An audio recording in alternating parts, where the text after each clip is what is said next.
Another bit of playoff news. Now, we previewed all the 4 games, initial previews on the last episode. If you want to go back and find that, it's available. We also are on our YouTube channel at Yahoo Sports. But wanted to get to this. Georgia and its quarterback situation. We had Carson Beck get injured during the Texas game. He has injured his UCL on his right elbow. I have no idea what that means. Did not know what a UCL It's not something you want to injure. I know that. It looked painful. He came back and did a handoff on the game-winning play, which was amazing. But it looked like he was had one arm down. So now it's what do we do? Are we going full boat with Gunner Stockton? They would get the Notre Dame Indiana winner.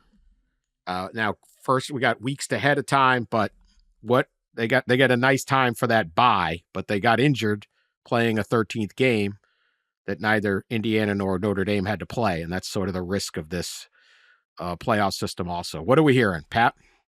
Yeah, I mean, I think there's virtually no chance that he's going to play. There was a report that it's like a torn UCL and his season's over and that's going to require surgery and so forth. But just even what Georgia put out left no indication that he would play. And I don't know, you have to play Gunner Stockton, right? Nobody else has actually really played quarterback for them this year. And you can't take somebody who has not played football this season and say, you're our starting quarterback in a playoff game. So who's next? Jaden Rashada? I think so. I think you probably would have to be, right?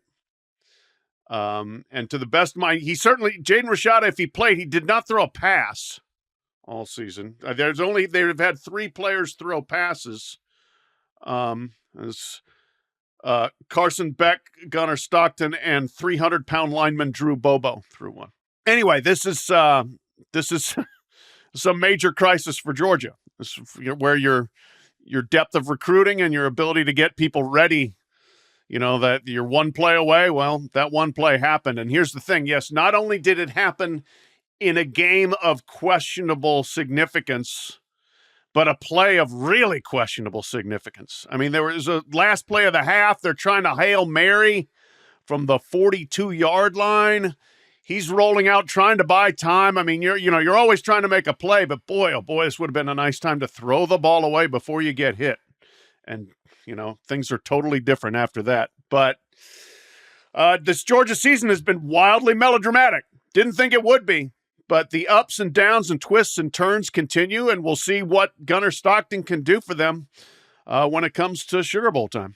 We talked a lot the last few weeks about the championship games and the future of them and how some feel they're unnecessary. And man, here we are, a championship, national championship contender loses its quarterback potentially in a championship game where the reward was maybe not worth the risk, as some have said to me, right?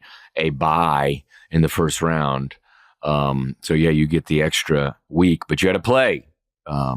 Play last week so I think we're going to be heading into a month here soon, Dan, right at about a month away, maybe 5 weeks away. The national championship game is, and that's where all the CFP leaders will meet every year, and they will be talks about format changes and tweaks and future of championship games. And I'm sure this will be used as a discussion point because we know coaches, especially in the SEC, some of them have been vocal publicly, a lot of them privately, that they really don't want to play in the championship game, and they don't understand that they don't agree with they don't think it's worth the risk. And I think Dan has brought up before, move the quarterfinals to home games, and that'll be at least more incentive. And I think that probably true, and also a discussion point that I'm sure will be had by the CFP committee.